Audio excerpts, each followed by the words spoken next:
अर्थात त्या सासू सुनांच्या सिरियल्स म्हणजे मला म्हणायचं आहे की व्यक्त होणाऱ्या जाणीवा पण काय, what are the issues that define our life. की घरामध्ये सासू सून, ती सून किती शिकलेली असली तरी तिने भांडीच घासली पाहिजे, कपडेच धुतले पाहिजेत, भले वॉशिंग मशीन आणून पण वॉशिंग मशीनचं बटन तिने ऑन केलं पाहिजे. शाप जे आहेत भारताला जडलेले, जाती व्यवस्था हा शाप, स्त्रीला कमी लेखण्याचा शाप, समतेचा अभाव हा शाप, थिंकिंग स्टाईल सुद्धा अशी उतरंड रचलेली. एका मराठी लेखकाला ज्ञानपीठ पारितोषिक मिळायचं होतं, पण ते जर मिळायचं असेल तर दुसऱ्या त्या कमिटीवर असलेल्या मराठीच लेखकांनी म्हणावं लागतं. तर जे ज्ञानपीठच्या कमिटीवर होते ते लेखक म्हणाले, याला काय देता, ह्याच्यापेक्षा मी सिनियर आहे, अजून मला नाही दिले, याला कसं काय देणार. तर साहित्यामध्ये असते का सिनियरिटी, साहित्याची ताकद तुम्ही किती वर्ष आधी जन्माला आला तेव्हा ठरते काय. एखाद्याच्या आधी एक्स वर्ष अमुक एक जन्माला आला, याच्यात जो जन्माला आला त्याचं काय कर्तृत्व आहे, आईवडिलांचं आहे ते कर्तृत्व.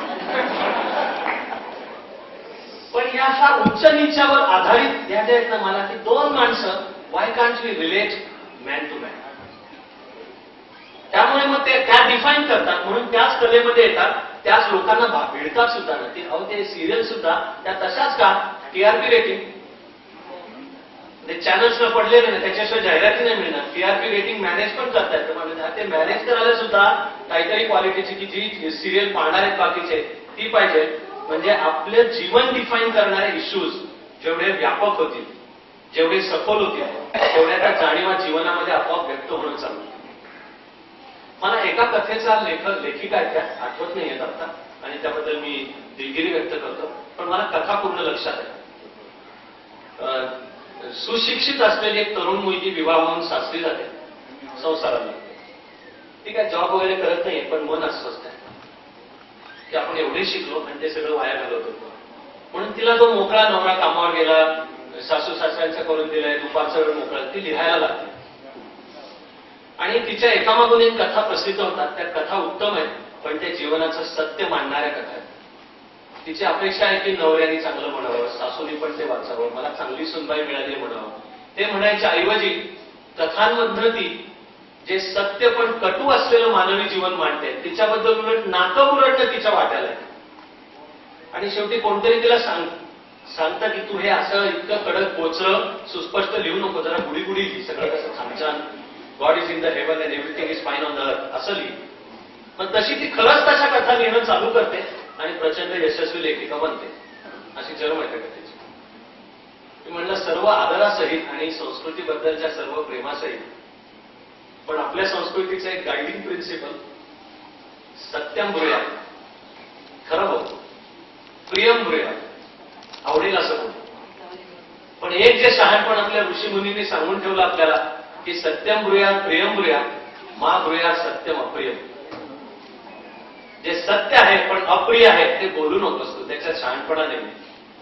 समर्थ रामदासांच्या ओळीमध्ये सुद्धा बरेच सत्य बोला, यथा सत्य झाला. मला प्रश्न आहे की आत्ताच्या काळात, कारण रामदास आपल्याला काय सांगतायत, जनी वंद्य ते सर्व भावे करावे, जनी निंद्य ते सर्व सोडून द्यावे. आत्ताच्या भारत आणि महाराष्ट्राकडे बघितलं तर याचा बहुधा अर्थ आहे की सर्वांनी दारू पिणं चालू केलं पाहिजे. सर्व तरुण मुलांनी चौका चौकामध्ये उभं राहून रस्त्यावर न जाणाऱ्या कुठल्याही मुलीची आजकट विचकट टिंगल केली पाहिजे, कारण ते जनी वंद्य, भ्रष्टाचार केला पाहिजे, जातीपाती पाळल्या पाहिजे. निवडणुका लढवायच्या असल्या तर आचारसंहिता लागू व्हायच्या आतमध्ये चिकार गैरप्रकारचे धंदे करून जनतेला शस्त्र देऊन पुढे चालवणार. जनी वंद्य ते सर्व भावे करावे.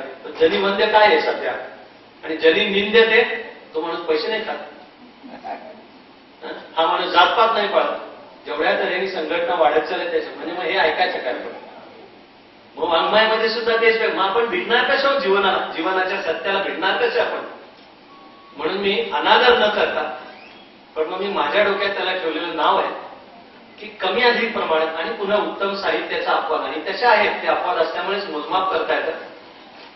अन्यथा मी त्या साहित्याला ठेवलेलं नाव आहे की ते प्राध्यापकी व्हॅन्टेज पॉईंटनी तरी लिहिलेलं आहे किंवा कारकुनी व्हॅन्टेज पॉईंटनी तरी लिहिलेलं आहे. मी माझं एक वाक्य रिपीट करतोय की या बोलण्यात मी पुन्हा एक उतरंड नाही येत, मी याला हे कमीपणाचं आहे अशा अर्थाने नाही म्हणते, पण कुठल्या जागेवरून तो जीवनाकडे बघतोय.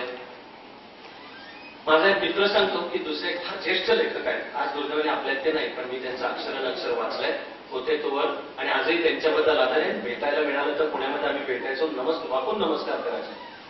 त्यांच्या एका लेखामध्ये कोकण कड्याचं वर्णन आलं. सह्याद्रीच्या घाटावरनं कोकणात उतरताना हरिश्चंद्रगड नावाचा ट्रेकिंगला एक अफलातून गड आहे आणि असं 3,500 फुटाचा सुळका आहे. सपकन कोकणात उतरतो आणि आत पोटात वळलेला आहे आणि ट्रेकिंग करणारे अनेक जण त्या कोकण कड्यावर पायावर बसायचं कोणीतरी आणि मी असा डोकावून बघतो आणि तो कोकण कडा खलास करतो. आपल्या भव्यत्वाचं जे रूप आहे आणि रौद्र अकराळ विक्राळ असलेल्या भव्यत्वाचं रूप, ते वर्णन या लेखकांच्या एका लेखात आलं. आम्ही ट्रेकिंग करणारे आम्हाला अनेकांना खूप बरं वाटलं, म्हणून आम्ही गेलो त्यांना भेटायला आणि म्हणालो की तुम्ही कोकण कडा कधी पाहिला? ते म्हणाले पाहिला नाहीये. जोगळेकर नावाचे एक लेखक आहेत, त्यांचं सह्याद्री नावाचं पुस्तक मी वाचलंय. त्या पुस्तकामध्ये मी त्याचं वर्णन वाचलं.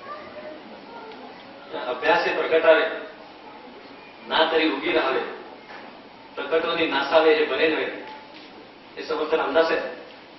पण कोकण कड्याचं प्रत्यक्ष दर्शन नाही, पुस्तकात वाचला त्याच्या भव्यत्वाने मग मी एक लेख लिहिला. हे याच्यातून जीवनाला भेटणारं साहित्य होणार आहे कसं निर्माण? विद्याधर पुंडलिक हे माझ्या मते वर्ल्ड क्लास साहित्यिक आहे. काल इथे उषाताई तांबे बोलल्या तेव्हा त्यांनी अनेक लेखिकांचा फार प्रेमाने उल्लेख केला आणि स्त्रिया लिहायला लागल्या, त्यातही जे आत्मकथनात्मक येत आहे आणि त्यामुळे त्या नवऱ्याची ऐशी की तशी करून टाकतायत. हे होणं साहजिक आहे. स्त्रियांनी एकदा लिहायला आणि खरंच बरं मी म्हणतोच आहे की खरं लिहा. मग माझ्या बायकोनी खरं खरं लिहिलं तर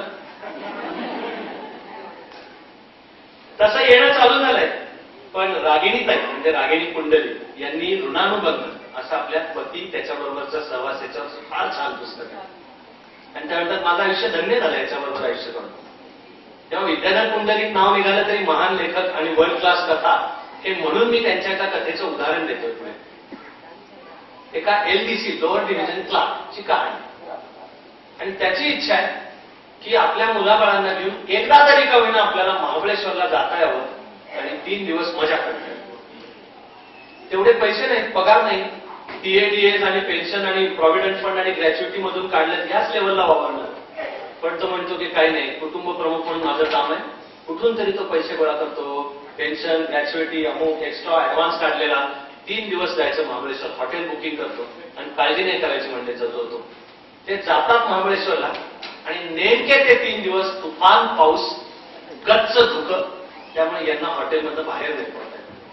3 दिवस 3 रात्र हॉटेलच्याच रूममध्ये बसून पत्ते खेळतात, खिडकीमधनं फार तर पाऊस पाहतात, मुलाबाळांना घेऊन त्या वेण्णा लेकवर जावं कशाशे बसतात आणि त्याची एका लोअर डिव्हिजन क्लासच्या जीवाची तगमग दाखवली की आपण एवढं पणाला लावून आलो की पोराबाळांना आणि बायकोला 4 सुखाचे क्षण दाखवावेत आणि जाता नाही येते महाबळेश्वरमध्ये, बाहेर फिरता नाही येते. 3 दिवस संपायला येतात. नंतर वेदर प्रेडिक्शन येतं की आता 4थ्या आणि 5व्या दिवशी मात्र हवा क्लिअर होणार आहे, पण यांच्याकडे पैसे नाहीत हॉटेलचं बुकिंग एक्सटेंड करायला. त्यामुळे आता काय करायचं आणि ते टेन्शनची चर्चा ती पुंडलिकजींनी अर्थात उत्तमच आहे. मग हा कारकून ठरवतो की बायकोला सांगतो तू काळजी नको करू, पैशाचं ना, आपण कुठे सारखे महाबळेश्वरला येणार, आपण बघू पैशाचं काय करायचं. आणि मग भावनेने ओथंबलेली ती पत्नी सुद्धा हातातल्या सोन्याच्या बांगड्या काढते, ती समोर ठेवते आणि ती म्हणते काही करा, 2 दिवस आपण आणखीन थांबू आणि आपल्या पोराबाळांना 2 मजेचे दिवस आपण दाखवू. ऍक्च्युली मी तुमच्याशी आता बोलतोय तसा माझ्या अंगावर काटा येतो. पण मला आयुष्यामध्ये पहिल्यांदा ही कथा वाचताना सुद्धा प्रश्न पडलाय की पाऊस आणि धुकं का नाही एन्जॉय करत? अरे पडा बाहेर खुलके, गच्च भिजून जा. मग त्या वेण्णाला एक दिसला तरी नाही, वेण्णाला एक तरी त्याच्या काठावर जे मक्याची कणसं भाजून आपल्याला मिळतील त्याच्यातली मजा आहे, जा की भिजून. पण जी रौद्र जाणीव आहे, जीवनाला खुलून भिडणारी सुद्धा जाणीव आहे, माणसाच्या माणूसपणाचं सत्य दर्शन आणि अर्थातच ते घेताना ते मनुष्यत्व ईश्वरत्वाकडे वाटचाल करतं हे मानायचं, करत नाही हे मानायचं कारण नाही, करतं, पण ते जीवनाला भिडणारं साहित्य. मग मला वाटलं कधी त्याचा राजकारण आणि फायनान्सशी सुद्धा असेल कसं. शेक्सपियर आणि क्वीन एलिझाबेथ फर्स्ट हे समकालीन.